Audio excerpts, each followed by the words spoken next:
Hello friends, welcome to Ruma Banerjee YouTube channel. Happy new year, সকলকে জানাই শুভেচ্ছা। আবার নতুন ভিডিও নিয়ে চলে এসেছি আমি, রান্নার ভিডিও। এটা হলো শিম ভাপা। তো শিম ভাপার জন্য আমি এখানে কি নিয়ে এসেছি, শিম, পাতলা মোটা শিম নিয়ে এসেছি সর্ষে এটা আমি ছেঁকে নিয়েছি। এর মধ্যে একটু কটা লঙ্কা আমি পিষে নিয়েছি। এটা আমি বানাচ্ছি সর্ষে তেল দিয়ে। আছে মশলার মধ্যে আছে একটু হলুদ গুঁড়ো, ধনের গুঁড়ো, একটু নুন আর মিষ্টি, এটা আমার আন্দাজ মতো। আর ওপর থেকে আমি দিচ্ছি দুটো সবুজ কাঁচা লঙ্কা।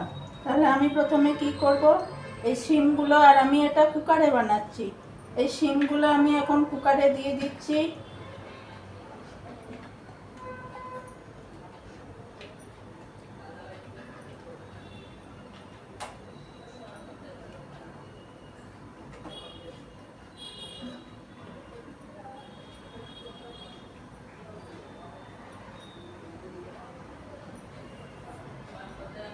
শিমগুলো আমি কুকারে দিয়ে দিলাম। কুকারে দিয়ে দেওয়ার পর আমি এখানে দিয়ে দিচ্ছি এই সর্ষেটা। এই সর্ষের যে জলটা আছে, ছাঁকা জলটা, এটা আমি দিয়ে দেবো। পুরো এই জলটা আমি দিয়ে দিলাম।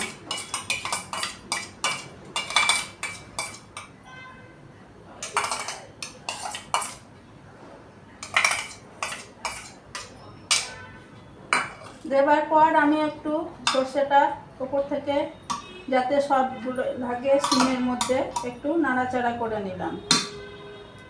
এখন আমি কি করব, এই যে মশলাগুলো আছে, প্রথমে আমি এই দুটো কাঁচা লঙ্কা দিয়ে দিচ্ছি ওপর থেকে। তারপরে দিয়ে দিচ্ছি হলুদ গুঁড়ো, ধনের গুঁড়ো, আন্দাজ মতো নুন আর মিষ্টি। এগুলো সব এক করে আমি এখন কুকারে দিয়ে দিলাম।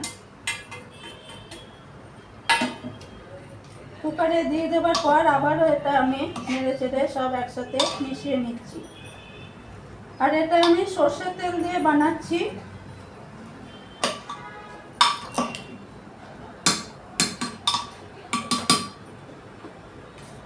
ওপর থেকে আমি দিয়ে দিচ্ছি সর্ষের তেল।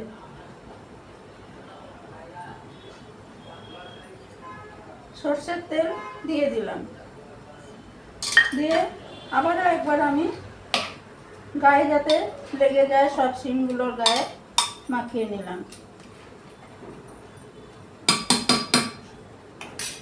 দিয়ে এটা আমি এখন ঢাকা দিয়ে গ্যাসে চাপিয়ে দেবো। আমি এখন গ্যাসটা অন করছি,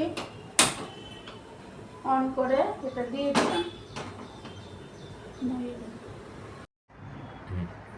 আমার শিম সর্ষে ভাপা কতখানি হলো, এখন আমি এটা কুকারের ঢাকা খুলে দেখছি। আমার এই সবজিটা একদম তৈরি, শিম সর্ষে ভাপা। এটা আমি এখন পাত্রে ঢেলে নেব।